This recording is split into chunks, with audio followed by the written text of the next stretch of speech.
Welcome to Sacrilegious Discourse. For this is what the Sovereign Lord says. Why do you need prophets to tell people who you are and what you want? If you can justify everything that the God of the Bible has done, then you can justify any of your behavior. A lot of this mentality is trickling into what is now mainstream right-wing Christianity. I am capable of empathy greater than this God of the Bible. This is a Bible that they tell kids. This is the good Lord. This is the good book. He is fantasizing about murder, mass murder. Head over to sacrilegiousdiscourse.com right now to find out how to leave us a review or support us on Patreon.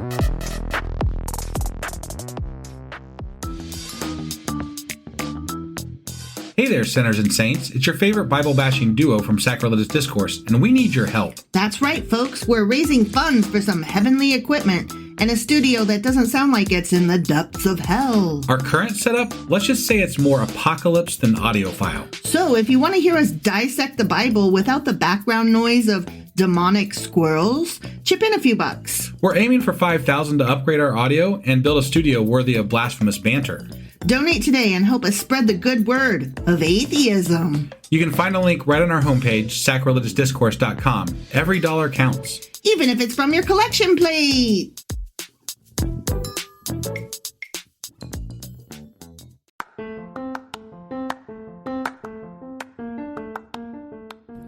Welcome to Sacrilegious Discourse. I'm husband. And I'm wife. Together we're reading the Bible for the very first time. We grew up without religion and wanted to know what all the fuss was about. Well, what have we learned so far? That God is a dick, and apparently some people believe in talking donkeys. We're not trying to pass ourselves off as experts. Nope, we're just reading the Bible for the first time and giving our first take reaction. If you'd like to join us in this venture, you might consider starting at episode 1. Otherwise, jump in wherever you like. All right, let's go read the Bible. Yeah, let's get to it.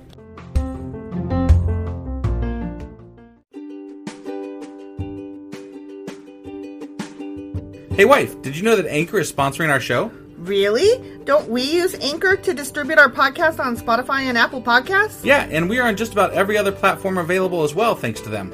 Why do we use Anchor as our podcasting service? Well, they make editing and distributing our show a breeze. What if one of our listeners wants to start their own podcast? Then they should head over to anchor.fm or download the app to get started. Awesome! You guys should go do that right now! Husband! Wife! Do you remember what happened on Friday? The only thing I can remember is that Saul likes to throw spears at even his son now, apparently. Yeah. I think that was the big thing, and then he doesn't like David at all. Right. And he made that clear. Yeah. The reason that he threw a spear at his own son is because Jonathan was supposed to bring David to dinner. David was a no-show, on account of Saul wants to kill him. Right, yeah. And good reason in my book. Saul was like, "You stupid son of a whore!" That's right, he did really say that. Yeah. That's right. Yeah. And threw a spear at his own son, Jonathan, and Jonathan was like, "Egads." Yeah. Just gotta love this book, huh? It's good stuff. And so then he went out and was like, "Arrow, further, further." And then he was like, "You need to run away, my lover." And right. David was like, "Womp, womp." Yeah. And so they swore they'd always be friends, and they tearfully parted after making sweet, sweet love. All right, so this week we are going over what?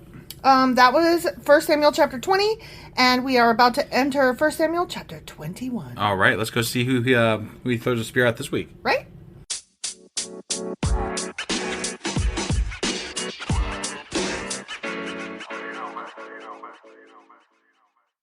Okay, 1 Samuel chapter 21. David flees from Saul. Yeah, he does. And how? David went to the town of Nob. Nob, huh? Mm-hmm. Yeah, okay. He did. To see Ahimelech, the priest. Okay. Ahimelech. I think you did that before when they said his name. I know I did. Ahimelech trembled when he saw him. "Why are you alone?" he asked. "Why is no one with you?" Yeah, why? He was trembling? I mean... Because he was alone? Nobody ever asked me that. Right? Wife, why are you here by yourself, bitch? And then they start trembling, right? Yeah, and I'm like... all the time. Because I got into my fucking car by myself and I drove here without any help from anybody. I don't understand it. Okay? Maybe because David is supposed to be like the new king, and so this guy's like, where's your Maybe he's in on the deal. Maybe he thinks he's supposed to be dead already. Oh, and he's like, what the fuck are you doing here, man? Why aren't you surrounded by people murdering you? Right, yeah. That could be too. That could be. Okay. David says, the king has sent me on a private matter. Oh. The private matter being I'm trying not to fucking die. He told me not to tell anyone why I'm here. Yeah. I have told my men where to meet me later. Okay. It sounds like he's lying. Right, so, okay. Yeah. Now, what not is that there? I blame him exactly. No, not at all. Not at all. Right. There are definitely good times to lie. This is one of them. Right, not to die. Right. Yeah. Now, what is there to eat? Give me 5 loaves of bread or... 5 loaves of bread? Or anything else you have. You're just going to chow down on 5 loaves of bread? Okay, now last night you and I ate a whole loaf of bread. Well, it was... Okay. It was garlic bread. Yeah. And it went with our soup, but still. Right. Garlic bread's good. It is good, and it had cheese on it. But 5 loaves of bread? 5 loaves. Maybe Jesus. this is to last him a few days. I guess. Okay, Maybe. look. Also, we don't know what their loaves looked like back then. I suppose you're right. It could have been smaller. Okay. Probably was smaller. All right. Okay? Yep. So anyway, he says, give me 5 loaves of bread or anything else you have. Or, anything else you have. Meaning 4, 3, and a grape. Whatever. Pomegranate. A pomegranate and a crumb. There you go. Yes, Yeah. anything. We don't have any regular bread. The priest replied. Yeah. Priest Speak replied. much? Hey, try to say priest replied without Priest replied.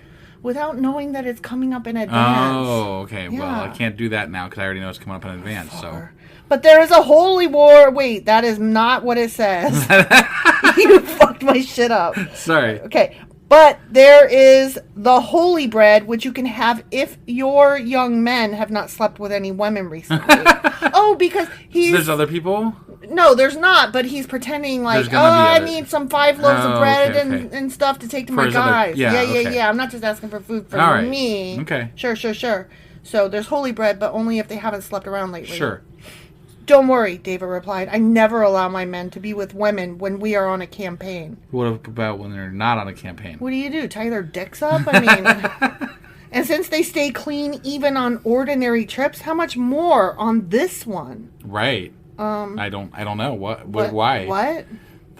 Okay. I don't understand. Right. Question mark. Because it's a secret mission that doesn't actually exist. Right. That could be why. Because how much they definitely are clean since they don't exist. They are the cleanest. Right. So since there was no other food available, the priest gave him the holy bread, the bread of the presence. Capital letters. Oh. That was placed before the Lord in the tabernacle. Yeah, that's one of those things. Remember? I forget what it was used for exactly, but that was a big deal. It's special bread. Yeah, and no one's really supposed to touch that shit. Yeah, it's magic bread. So, It had just been replaced that day with fresh bread. Gotcha. Okay, so he's like, I'm going to throw this shit out anyways. I guess. Right? Now, Doeg, the Edomite, Saul's chief herdsman, was there that day, having been detained before the Lord. David asked Ahimelech, do you have a spear or sword? Anything to fight, certain people with that might show up? Just as I will take either 5 loaves of bread or anything, I will also take a sword, spear, or any weapon. Right. Yeah. Fuck, a sharp stick will do. Right. The king's business was so urgent that I didn't even have time to grab a weapon. Right. Exclamation point. Yeah. Yeah. He is smooth, this David. Right, yeah. Too bad. I only have the sword of Goliath the Philistine, whom you killed in the valley of Elah, the priest replied. I only have just the biggest fucking heaviest sword ever, no bigs. Yeah. It is wrapped in a cloth behind the ephod. Take that if you want it, for there's nothing else here. There's nothing like it, David replied. Give it to me! Exclamation point. Damn.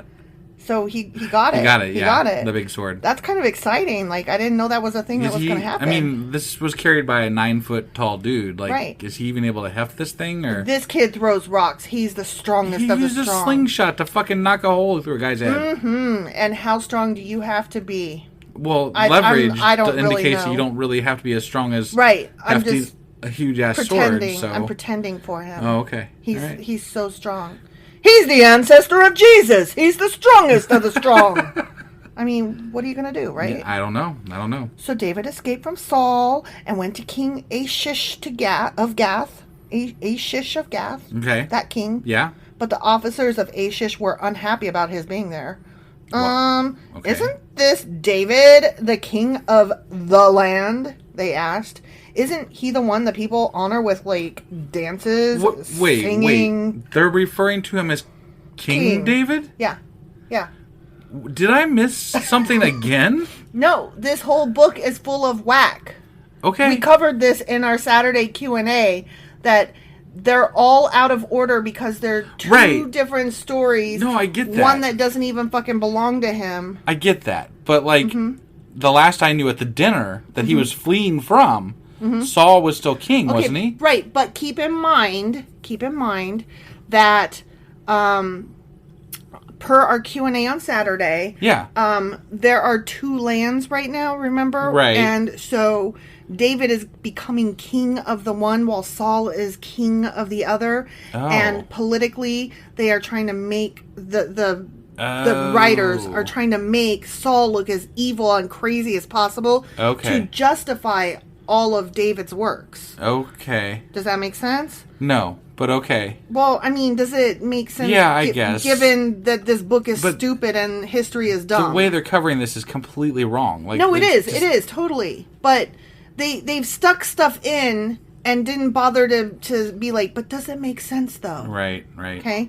So, anyway, they're like, isn't he the one the people honor with dances, singing, Saul has killed his thousands and David his 10,000s? Yeah, they definitely did that. That is definitely the song they heard. Yep. David heard these comments, and he was very afraid of what King Achish of Gath might do to him. Wait, why? Because he is in the land where they're like, wait, aren't you that one guy that they're singing praises for? And so Saul wants you dead? Okay. All right. So, he's like, oh shit, yeah, that's me. I'm still a little bit confused. I'm still confused. Just whatever. We're just going to roll with it. Yeah, just whatever's happening, just always remember that if we're at a part where David has already been made king, it's because he is being made to look awesome of the king of his land and that Saul's horrible. If we are in a part where he hasn't been made king yet, it's because it's that other stupid story that they just tossed into whatever. Okay? I'm still confused, but it's okay. Okay. So David pretended to be insane, scratching on doors and drooling down his beard. Beep, beep. Finally, King Achish said to his men, Must you bring me a madman? Jesus Christ. We already have enough of them around here. Should I let someone like this be my fucking guest? The end. I mean, come on, help a poor dude out, He's lost his mind. This guy's bananas. Right? The fuck? He's got a giant sword and he's lost his mind. Man, he might cut his own dick off. Here go my foreskin. Yeah, so that happened, and he's acting nuts so that he can go on his merry way with his giant sword. I guess. But not a staff. Man. David got no staff. Whatever.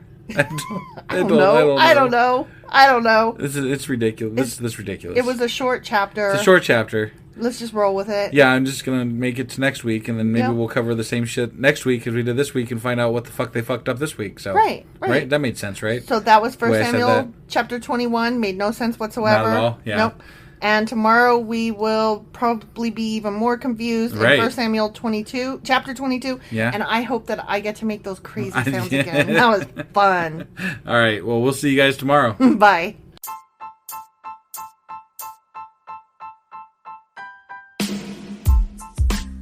Hey, wife. I guess that's the end?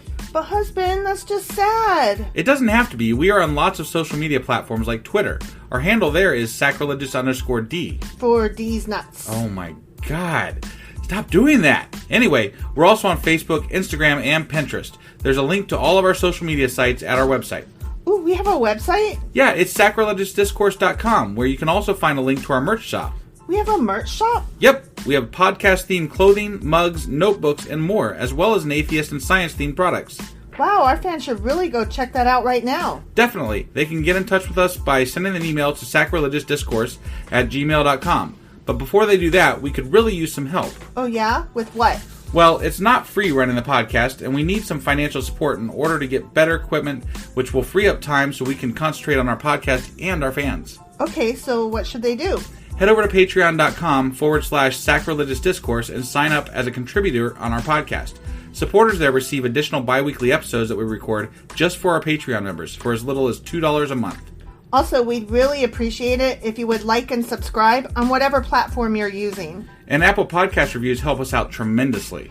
Like and subscribe. Leave an Apple review. Join us on Twitter. Support us on Patreon. That's a lot of instructions. Don't forget to say thanks. Thanks. Okay, bye.